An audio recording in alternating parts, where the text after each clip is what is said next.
It's our 75th episode. So I thought we'd celebrate by making a cocktail perfect for such an occasion. One made of gin and bubbles, the French 75. It's a marvelously refreshing little go-to sipper in times of celebration, whatever you're celebrating. Ringing in the new year, a new job, or hey, how about a new hat? Yeah! Ha! Ha!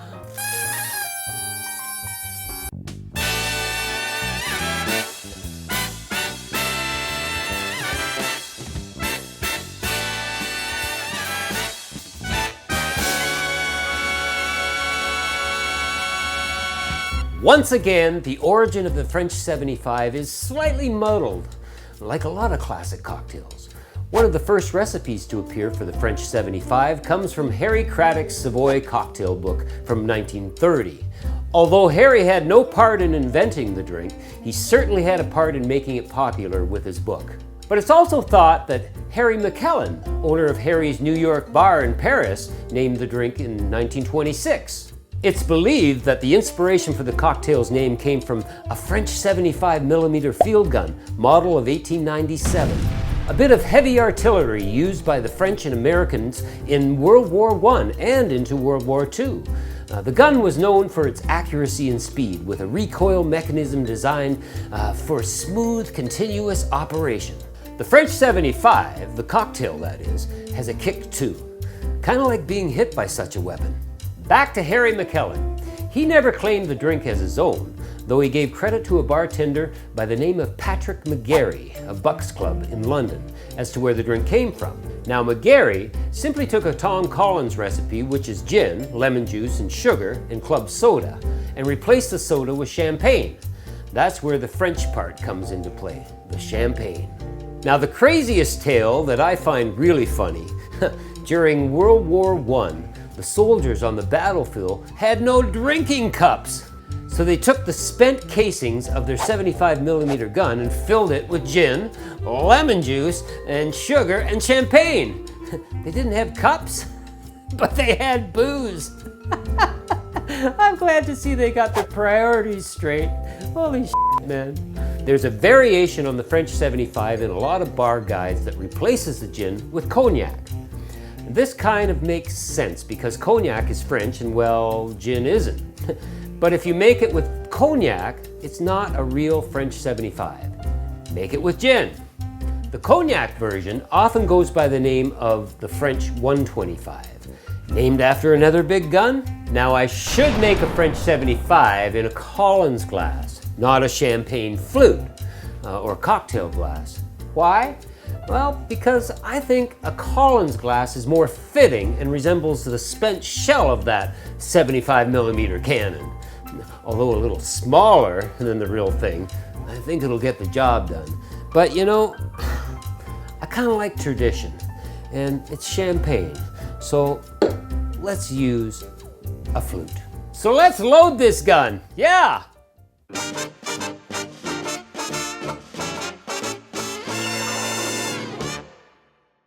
Well, I thought I'd get my garnish ready, and I just got my little bar spoon, and I got my lemon rind. How wonderful is that?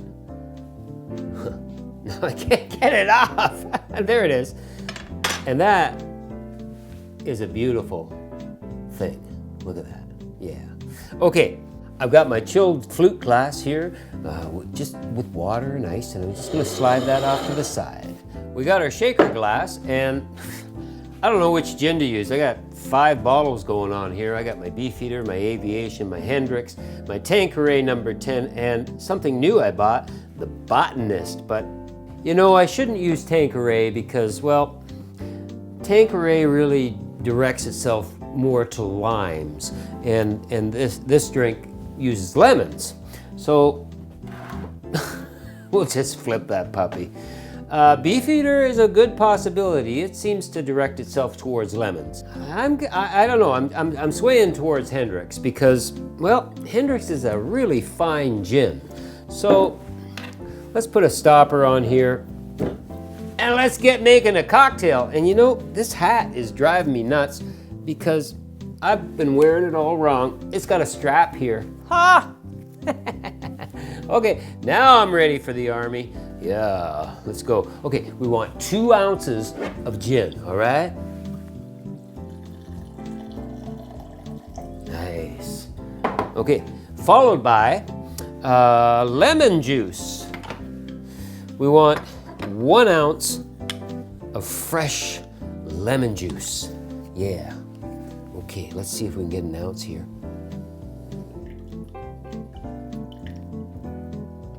You know, sometimes I should probably have this lemon juice ready squeezed. Oh yeah, that's sweet. I'm getting lots of juice. Let's flip it, like I always do. Tend to end up getting it in my eye sometimes, but that's okay. Anything for a good drink. See, you always get extra juice when you flip them. That feels about right. Yeah, it does. Looking good. Okay, then we've got simple syrup. Okay, now I made 2 batches of simple syrup. I made one with white sugar, and I made one with organic cane sugar. And after trying the 2, this is definitely tastes better. This is gonna give maybe a lighter color, but you know, I'm gonna go with this. And all we want is 1 teaspoon. Oh, look how thick and wonderful I made that. Yum. Give that a little stir. Yeah. Next thing is just a little bit of ice. Oh, wait. I got my champagne chilling in my ice. Okay.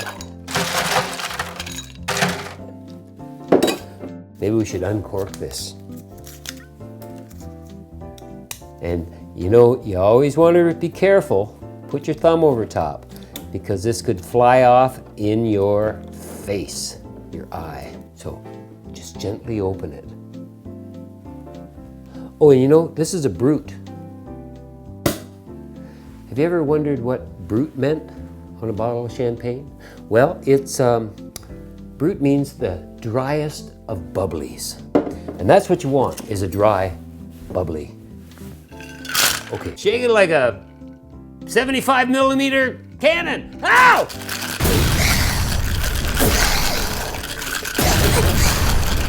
Yeah, nice. Okay, and let's just get rid of this ice.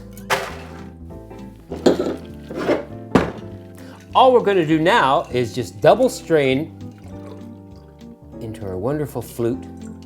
Oh yeah. And top it with our champagne.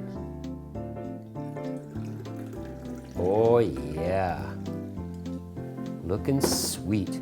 And our special little twisty garnish, in you go. Isn't that beautiful? The French 75. Did you know the French 75 was featured in the classic 1942 film Casablanca? So pour it again, Sam. Ha! That's good.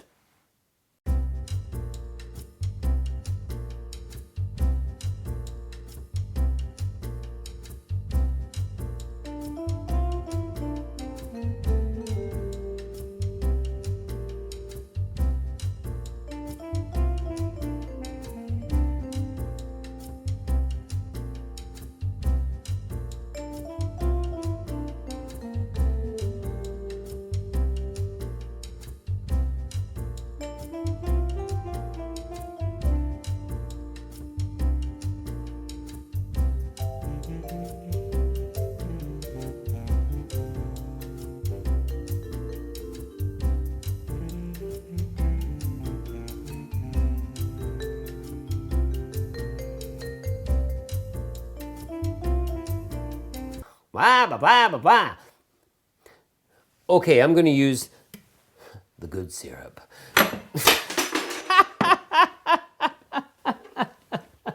Shit, man. All right. Crap. Okay. Whoa! Take that, videos! Hey, man, I love the smell of fresh subscribers in the morning. hit the subscribe button and make a French 75, man. It's good.